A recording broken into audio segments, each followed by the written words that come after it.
The universe is governed by law, one great law. Its manifestations are multiform, but viewed from the ultimate, there is but one law. We are familiar with some of its manifestations, but are almost totally ignorant of certain others. Still, we are learning a little more every day. The veil is being gradually lifted. We speak learnedly of the law of gravitation, but ignore that equally wonderful manifestation, the law of attraction in the thought world. We are familiar with that wonderful manifestation of law which draws and holds together the atoms of which matter is composed. We recognize the power of the law that attracts bodies to the earth, that holds the circling worlds in their places, but we close our eyes to the mighty law that draws to us the things we desire or fear, that makes or mars our lives. When we come to see that thought is a force, a manifestation of energy, having a magnet-like power of attraction, we will begin to understand the why and wherefore of many things that have heretofore seemed dark to us. There is no study that will so well repay the student for his time and trouble as the study of the workings of this mighty law of the world of thought, the law of attraction. When we think, we send out vibrations of a fine ethereal substance which are as real as the vibrations manifesting light, heat, electricity, and magnetism.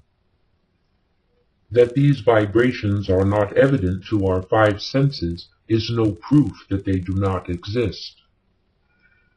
A powerful magnet will send out vibrations and exert a force sufficient to attract to itself a piece of steel weighing 100 pounds, but we can neither see, taste, smell, hear, nor feel the mighty force.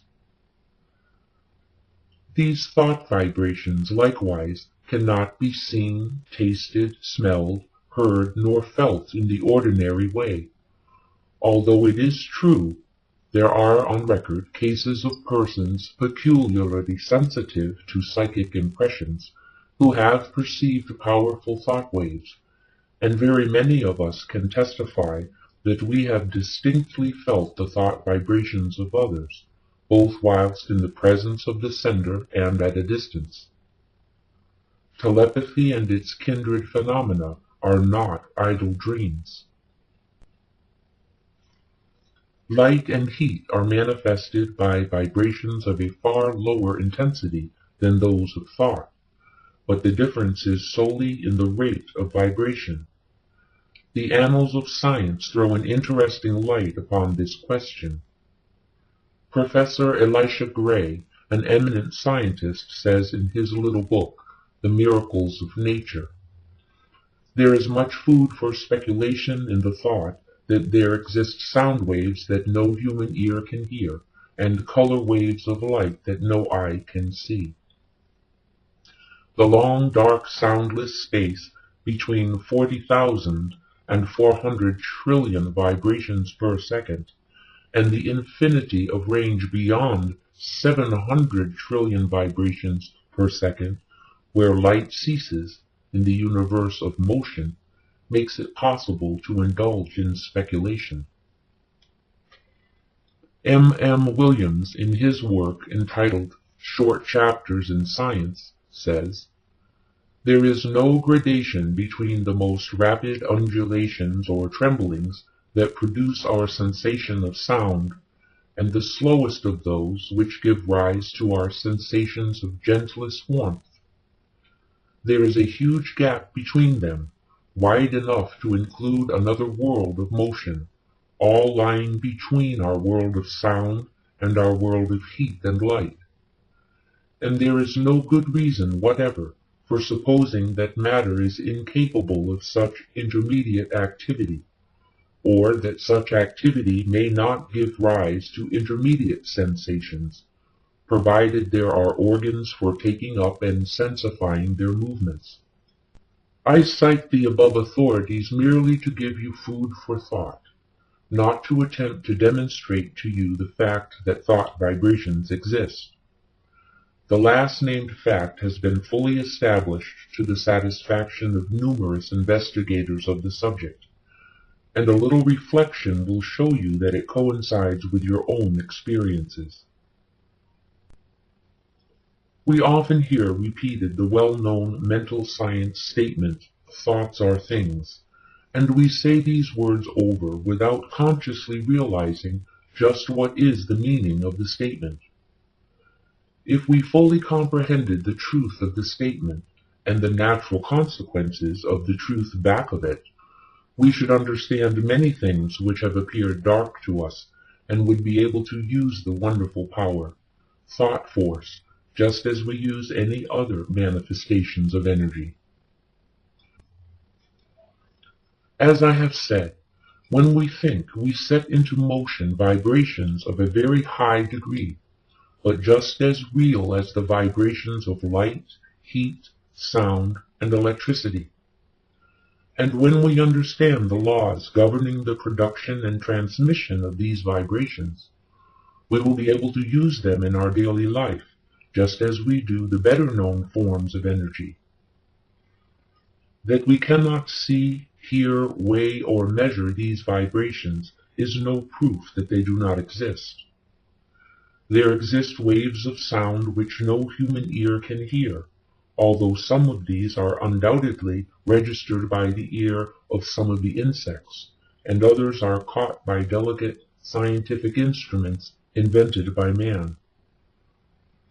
Yet there is a great gap between the sounds registered by the most delicate instrument and the limit which man's mind, reasoning by analogy, knows to be the boundary line between sound waves and some other forms of vibration. And there are light waves which the eye of man does not register, some of which may be detected by more delicate instruments, and many more so fine that the instrument has not yet been invented which will detect them, although improvements are being made every year and the unexplored field gradually lessened. As new instruments are invented, new vibrations are registered by them, and yet the vibrations were just as real before the invention of the instrument as afterward. Supposing that we had no instruments to register magnetism, one might be justified in denying the existence of that mighty force, because it could not be tasted, felt, smelt, heard, seen, weighed, or measured. And yet the mighty magnet would still send out waves of force sufficient to draw to it pieces of steel weighing hundreds of pounds. Each form of vibration requires its own form of instrument for registration. At present, the human brain seems to be the only instrument capable of registering thought waves, although occultists say that in this century scientists will invent apparatus sufficiently delicate to catch and register such impressions. And from present indications, it looks as if the invention named might be expected at any time. The demand exists and undoubtedly will soon be supplied. But to those who have experimented along the lines of practical telepathy, no further proof is required than the results of their own experiments. We are sending out thoughts of greater or lesser intensity all the time, and we are reaping the results of such thoughts. Not only do our thought waves influence ourselves and others, but they have a drawing power. They attract to us the thoughts of others, things, circumstances, people, luck, in accord with the character of the thought uppermost in our minds. Thoughts of love will attract to us the love of others, circumstances and surroundings in accord with the thought, people who are of like thought. Thoughts of anger, hate, envy, malice, and jealousy will draw to us the foul brood of kindred thoughts emanating from the minds of others, circumstances in which we will be called upon to manifest these vile thoughts, and will receive them in turn from others, people who will manifest inharmony, and so on.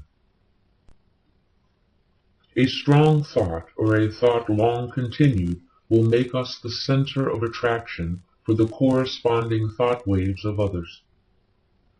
Like attracts like in the thought world. As ye sow, so shall ye reap. Birds of a feather flock together in the thought world. Curses like chickens come home to roost, and bringing their friends with them. The man or woman who is filled with love sees love on all sides and attracts the love of others. The man with hate in his heart gets all the hate he can stand. The man who thinks fight generally runs up against all the fight he wants before he gets through. And so it goes. Each gets what he calls for over the wireless telegraphy of the mind. The man who rises in the morning feeling grumpy usually manages to have the whole family in the same mood before the breakfast is over. The nagging woman generally finds enough to gratify her nagging propensity during the day. This matter of thought attraction is a serious one. When you stop to think of it, you will see that a man really makes his own surroundings, although he blames others for it. I have known people who understood this law to hold a positive, calm thought and be absolutely unaffected by the inharmony surrounding them. They were like the vessel from which the oil had been poured on the troubled waters. They rested safely and calmly whilst the tempest raged around them. One is not at the mercy of the fitful storms of thought after he has learned the workings of the law.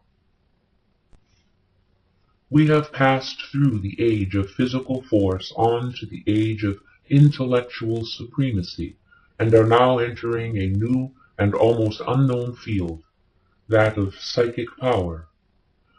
This field has its established laws, and we should acquaint ourselves with them, or we will be crowded to the wall, as are the ignorant on the plains of effort.